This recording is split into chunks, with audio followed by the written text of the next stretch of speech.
Yo, what is up, guys? Today, another trade recap. It's Friday. Today's trade recap is for Friday. So, let's get into it.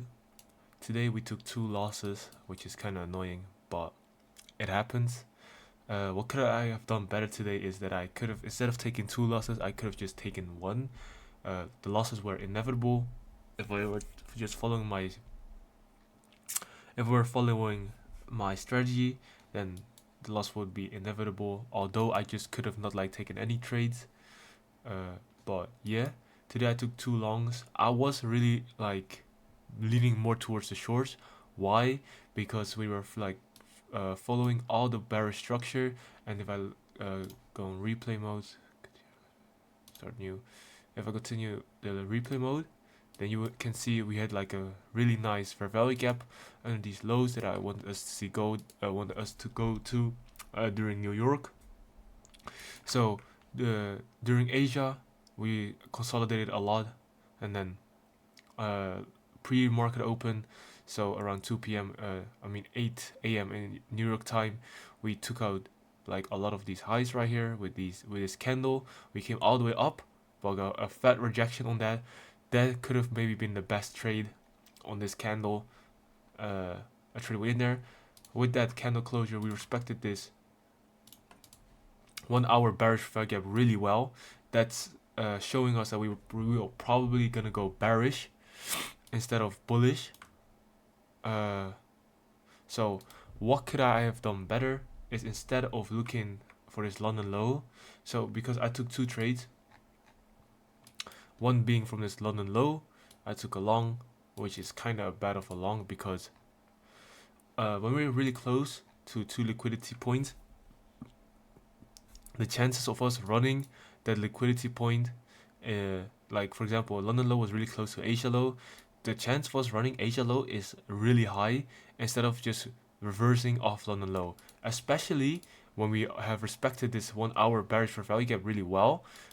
We could just go to the midpoint of this massive 1 hour bullish for value gap. So if I really if I had more looked on the chart and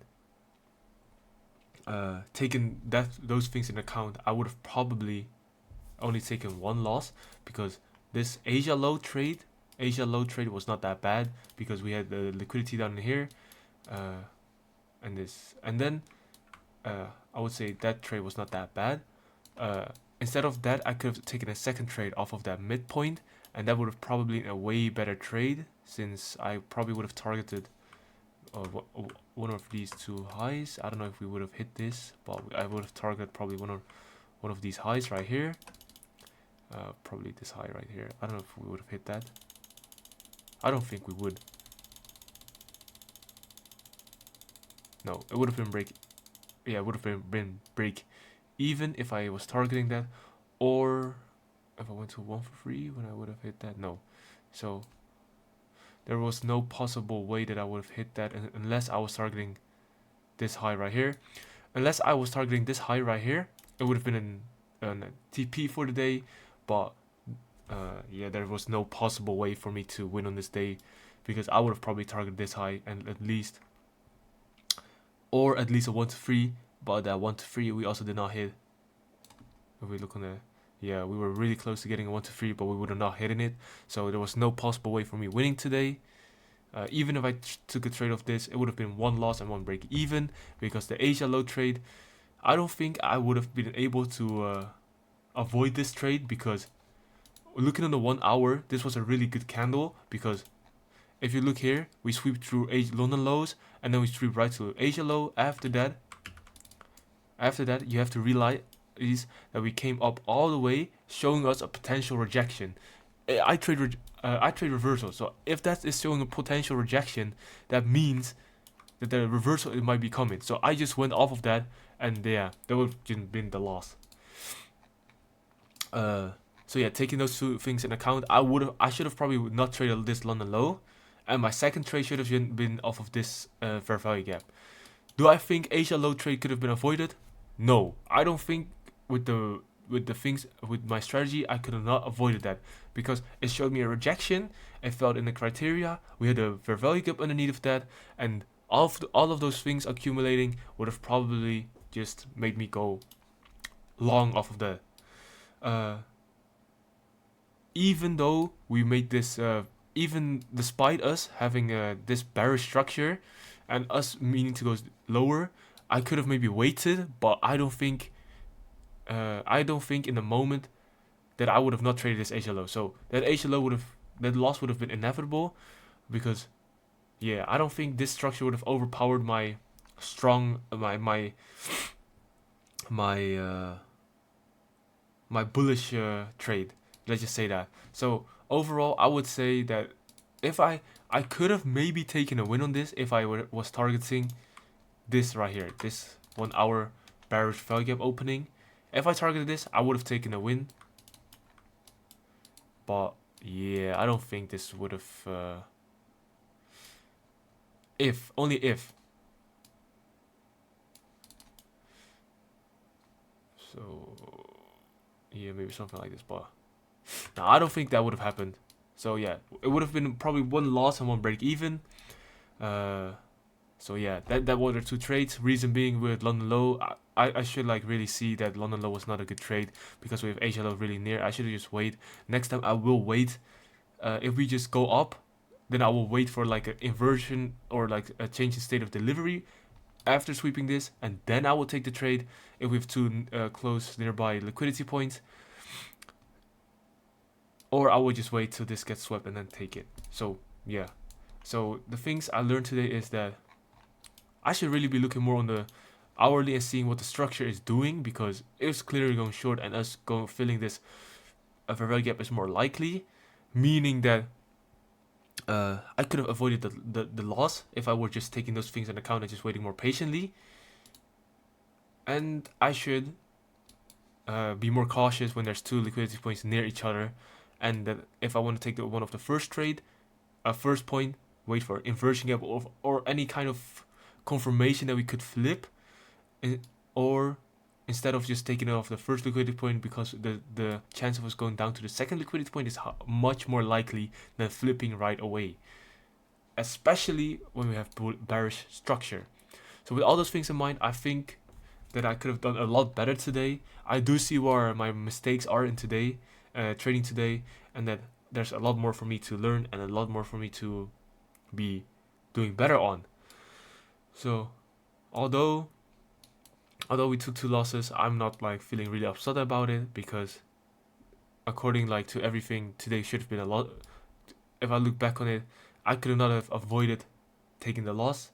I could have avoided taking one loss. I could have avoided taking two losses, so just getting one loss. So that's the only thing that I would say that I could have done better today. Overall, yeah, overall it's annoying, but yeah, hopefully Monday I will do better. And yeah, this was a quick trade recap for today. I do think that for next week we will probably revisit this new weekly opening gap that we created today. When I don't know, but I do think we will revisit. I do think we will visit that because we got some pretty bearish structure already going on, or at least this Friday low, or at least this Thursday low right here. I think we're gonna either visit that previous day low right there, or maybe make one straight move because we're just like, as you can see, this week is also respecting that bearish structure. So also next week a lot of news are happening again, NFP, all those kind of things. So yeah, let's see what next week brings us. Hopefully we can end the week on the green. This week I'm pretty sure we ended on the green, even though I almost crashed out. So this week past week it was pretty much break even, I think. Yeah, it's like last week we made like 100 profit. Then this week we did like 1,000. Yeah, like 1,100, 1,100 in profit, I think. Yeah, around 1,100 because this loss cancels out that one, and then this cancels out to 11. Yeah, we did around that. So yeah, overall we're still up on the count if we look on the If we look on the actual numbers, we're actually doing like 600 a week. 600 a week. So hopefully next week we can have a better win rate and potentially get the account up a bit higher. Because if we're only doing 600 a week, or 5 to 600 a week, we will not be able to pass it within the 1 month. But if that's the case, then I will just have to extend it, and I'm not gonna rush the process. So hopefully we can do. Hopefully we can be on a little winning streak of 2 days, so we can get up a bit higher. And then after I win 2 days, I should be a bit more cautious with my trades, because I should not be giving in more profits than I have to. So yeah, that's all it for today. So the plan for next week is that if I win a good amount, like let's say 1,000 on a day, or 500 or 600 or 900 on a day, then I could just take the same aggressive. Let's say if I win 1,000 on a day, then I should maybe take a step back on certain days. There was like a lot of news, because I'm already up for the week, and I should not be having too much need to be trading, and be more conservative, because I could just lose. I could just give up some profits on days that it's less likely for me to win. If I don't, then I could be a little bit more aggressive, because then then there's potential, then there's like opportunity for me to get a bit more, or I should just be a bit cautious when I'm already up, and less aggressive. So overall, let's see what next week brings us, and thank you guys for watching. I'll see you guys next week on Monday. I'm not sure if I'm gonna trade Monday, because Monday's usually really slow. If we look on the news for Monday next week, it's pretty bad. Actually, we have Monday of PMI, so Friday's gonna be concerning, and Tuesday and Thursday might be a bit concerning as well. But we will see what happens. Thank you guys for watching. Bye bye.